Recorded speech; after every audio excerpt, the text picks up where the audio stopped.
السلام علیکم ورحمۃ اللہ وبرکاتہ۔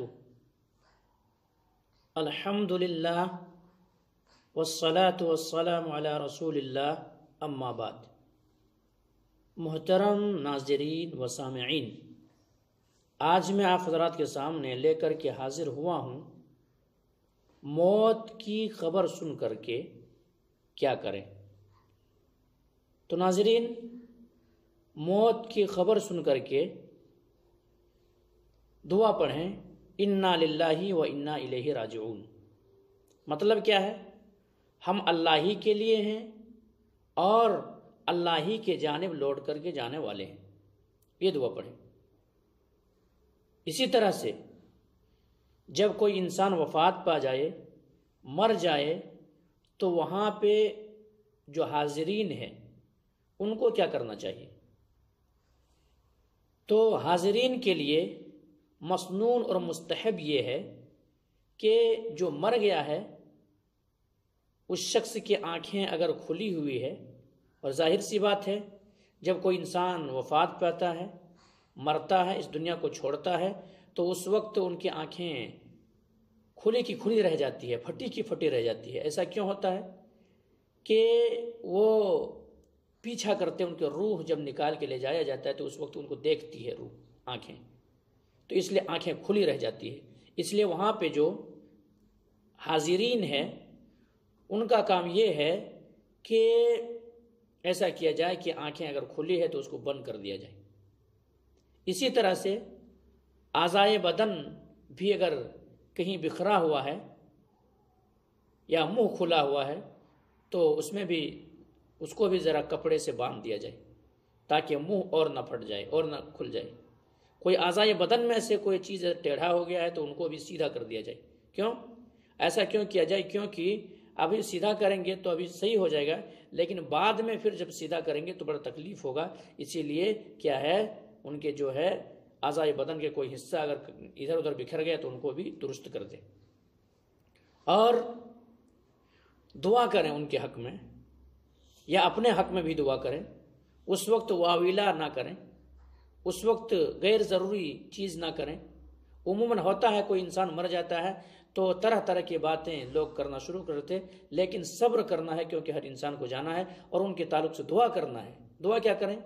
اللہ ان کے قبروں کو کشادہ کر دے، ان کے آخرت کی زندگی بہتر زندگی عطا کر دے، اللہ انہیں جنت کے اندر جگہ دے دے، اللہ ان کی بخشش فرما دے۔ اس طرح سے دعا کریں۔ اس بات کی دلیل ہے نبی کریم صلی اللہ علیہ وسلم ام سلمہ رضی اللہ تعالیٰ عنہ کہتی ہیں کہ اللہ کے نبی جناب محمد کریم صلی اللہ علیہ وسلم ابو سلمہ رضی اللہ تعالیٰ عنہ کے پاس پہنچے، وفات پا گئے تھے وہ، تو ان کی آنکھیں کھلی تھی، نبی کریم صلی اللہ علیہ وسلم ان کے آنکھ بند کر دیے۔ تو اس سے کیا پتہ چلتا ہے کہ آنکھیں وغیرہ بند کر دیا جائے؟ تو یہ مستحب عمل ہے، اچھے اعمال ہے، اور یہ مسنون طریقہ ہے، یہ سنت ہے۔ تو حاضرین جو وہاں پہ ہیں وہ یہ کام کریں۔ دوسری چیز یہ کریں کہ ان کے جسم کو اچھی طرح ڈھانپ دیں۔ اس بات کی بھی دلیل ہے، نبی کریم صلی اللہ علیہ وسلم جب وفات پا گئے، اما عائشہ رضی اللہ تعالیٰ عنہ کہتی ہیں تو نبی کریم صلی اللہ علیہ وسلم کے جسم کو سفید یمنی چادر سے ڈھانپ دیا گیا۔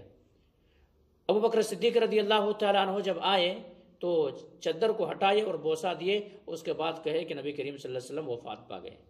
بعض صحابہ کرام کو تو یقین ہی نہیں ہو رہا تھا۔ حضرت عمر بن خطاب رضی اللہ تعالیٰ عنہ جیسے شخصیت تلوار لے کے پھر رہے تھے کہ اگر کوئی بھی کہے، جو بھی کہیں گے کہ اللہ کے رسول وفات پا گئے ہیں تو میں پھر ان کے گردن کوڑا دوں گا، لیکن ابو بکر صدیق رضی اللہ تعالیٰ عنہ سمجھ گئے اور تمام صحابہ کرام کو کنٹرول کیے اور تلقین کیے، صبر کی تلقین کیے کہ اللہ کے رسول بھی ایک انسان تھے، دنیا سے چلے گئے۔ تو اس وقت یہ یمنی چادر سے ڈھانپ دیا گیا۔ اسی طرح سے ہمارے معاشرے کے اندر ہوتا یہ ہے کہ کوئی وفات پا گئے تو غیر ضروری چیز زیادہ لوگ کرتے ہیں۔ یعنی لوگ جب آتے ہیں تو سب سے پہلے وہ کہتے ہیں کہ ان کے چارپائی کو پھرا دیا جائے۔ یہ سب چیزیں نہیں کرنا میرے بھائی، بلکہ جو چیزیں میں نے بتلایا یہ چیز مسنون ہے حاضرین کے لیے، اور یہ تمام کام انہیں کرنا ہے۔ یہ کرنے سے ان کو ثواب ملے گا کہ کیا ان کے آنکھیں بند کر دینا ہے، اگر اعضائے بدن میں سے کوئی کسی طرح سے ہو گیا تو ان کو بھی درست کر دیا جائے، اور چادر سے ان کے جسم کو ڈھانپ دیا جائے، چارپائی جس صورت میں ہے اسی صورت میں رکھا جائے۔ بہرحال یہ بات کو ختم کرتا ہوں۔ اللہ سبحانہ و تعالیٰ سے میں دعا کرتا ہوں کہ مولا کریم جو بات کہی گئی ہے سب سے پہلے تو ہم اور آپ کو تو ان باتوں کے اوپر اچھی سمجھ کے توفیق دے دے، اس کے بعد مولا کریم جو اسلام نے ہمیں طریقے بتلائے ہیں، نبی کریم صلی اللہ علیہ وسلم نے یا صحابہ کرام کی زندگیوں سے ہمیں جو چیز ثابت شدہ ہے ویسے ہی اعمال کرنے کی توفیق دے دے۔ تقبل یا رب العالمین، وآخر دعوانا الحمدللہ رب العالمین، سبحان ربک رب العزة عما یصفون، وسلام المرسلین، والحمد للہ رب العالمین۔